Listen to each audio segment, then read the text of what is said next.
you're online, maybe right now, listening to this, but have you ever really stopped to think about the constant battle happening behind the scenes, keeping everything secure? It's a huge deal. Mm. Cybercrime isn't just something you read about. Well, it's happening all the time. Right. And how do people actually learn to fight back? Today, we're doing a deep dive into a really crucial area, intrusion detection. We're looking at it through the lens of a university course, how they actually teach this stuff. Yeah, exactly. The source material we're digging into is from Curtin University. It's their ISCC 6001 Intrusion Detection Unit Overview. It gives a great picture of how they prep people for, the real cybersecurity world. So we're going to pull out the key bits. That's the plan. Why intrusion detection is so vital, what it actually is, and importantly, how they teach it in a really practical, hands-on way, not just theory. Think of it as your shortcut to understanding a critical piece of the cybersecurity puzzle. We'll probably uncover some surprising stuff about detecting attacks, practical ways to build defenses, basically what it takes to guard our digital world. Okay, so let's just jump right in. We hear about cyber attacks constantly, but defending against them, anticipating them, what does that really involve? Why is intrusion detection such a cornerstone of security today? Well, the honest truth, digital crime is pretty much the norm now. It's not some rare event. It's constant. It feels like it. Yeah, and there are definitely malicious actors amongst us, as the course material puts it. Plus, you've got the issue of software itself.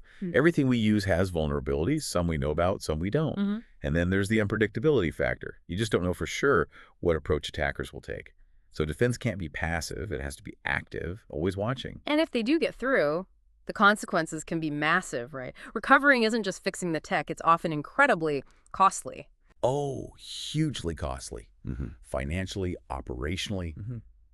Think about reputation damage, customer trust. Yeah.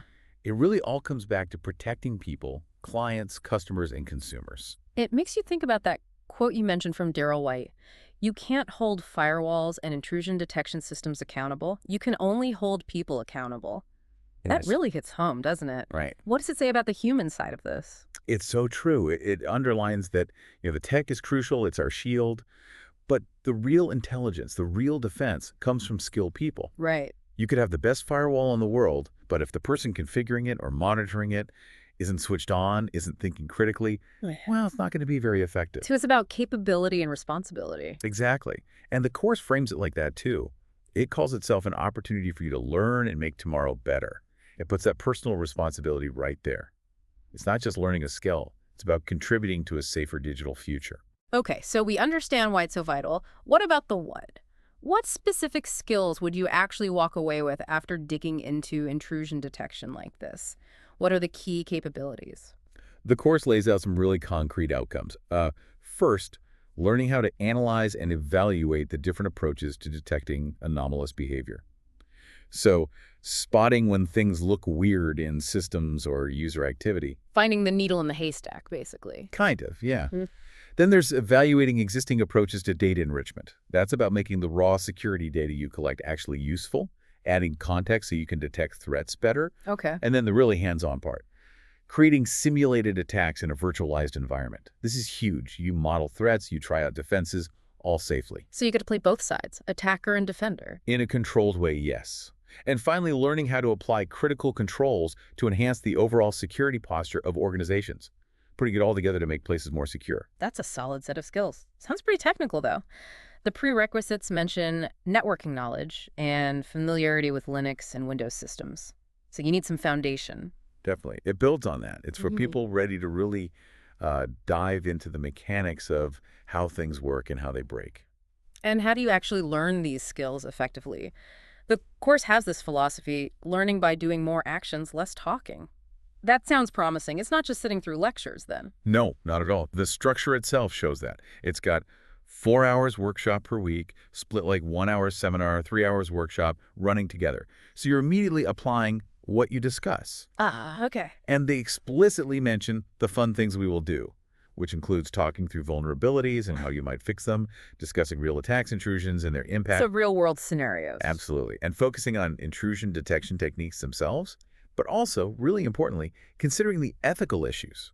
What you can and cannot do when you have these kinds of skills, that's critical. That ethical grounding seems essential.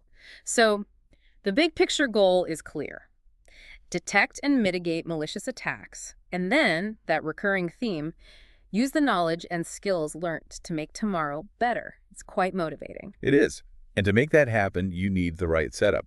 The course requires a laptop or desktop computer, naturally, and a Type 2 hypervisor. Like VirtualBox or VMware Workstation. Exactly. Things that let you run multiple virtual machines safely on your own computer. It's your personal cyber range, essentially. Okay, now this is where it gets really practical and honestly kind of cool for tech folks. The specific virtual machines and other tools they list, it's quite a setup. It really is. You're talking about configuring pssense, which acts as your firewall and router in the virtual network. Then you dive into Wazoo, which is a proper intrusion detection system, an IDS, focused on real-time detection and response, plus exploring other SIEM solutions, too. SIEM, security information and event management, right. Pulling all the logs together. Precisely. Centralizing and analyzing everything. Then, for the red team side, you've got Kali Linux, the standard for penetration testing, as your attacking machine. Okay, so you're launching attacks from Kali. Against a whole range of targets they provide. A domain controller, like the heart of a Windows network, an Ubuntu desktop, and a Windows desktop representing normal user machines. Endpoints. Exactly. And then deliberately, vulnerable Windows machine and a vulnerable Linux machine, specifically Metasploitable 2, which is famous for being full of holes for practice. Wow, so you're building and attacking and defending a whole mini network. That's the idea. And while they say the workshops are designed for basic to medium level of difficulty, because it's about learning the process, the skills themselves are applicable in most organizations you will be working for. So it translates directly? Absolutely. Think about the power of that simulating attacks, trying out defenses, seeing what works and what doesn't, all without risking a real network. Every mistake is just a learning opportunity. It prepares you for the real pressure. It sounds like a really well thought out progression. The outline mentions new content will be covered each week. You start with fundamentals like network and information security concepts. Yeah, I got to build that base. Then move into things like IDS, IPS architecture, the differences, how they're set up. Then network traffic analysis, actually looking at the data flowing back and forth. Which is key for detection. Right? Then security information and event management, the SIMs we talked about, even getting into IDS, IPS evasion techniques, how attackers try to sneak past defenses. You need to understand the offense to build good defense. Makes sense. Okay. And it culminates with looking at the Security Operations Center, the SOC, where this all comes together in a real operational environment. It feels like a complete journey. And the assessments are designed to match that journey. It's not just one big exam at the end. How does that break down? Well, first there's Assessment 1, a written mid-semester test. That covers the theory, the concepts, worth about 30%. Okay. Checking understanding. The Assessment 2 is all about those workshop tasks. It's a deliverable workshop items, electronic portfolio. Yeah. So you're submitting proof of the practical work you've done, also 30%. So demonstrating the hands-on skills. Exactly. And then the big one, Assessment 3, is a major final project report, an intrusion detection project, where you basically have to integrate everything you've learned, theory, practical skills, into a significant piece of work. That's 40%.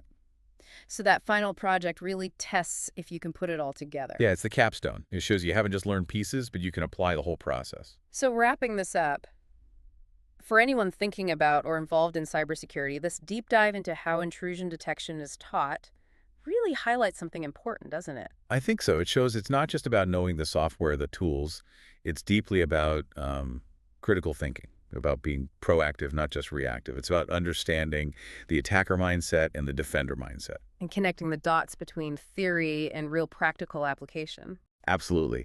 And it circles back to that idea of responsibility, of using this knowledge and these skills to genuinely make tomorrow better. It's about actively participating in building a more secure digital world. So a final thought for you listening. In a world where, as we've heard, digital threats are the norm, where malicious actors are always present, how do you see yourself or maybe your organization staying ahead, not just cleaning up after attacks, but actually anticipating them, preparing for them, and actively shaping that more secure future?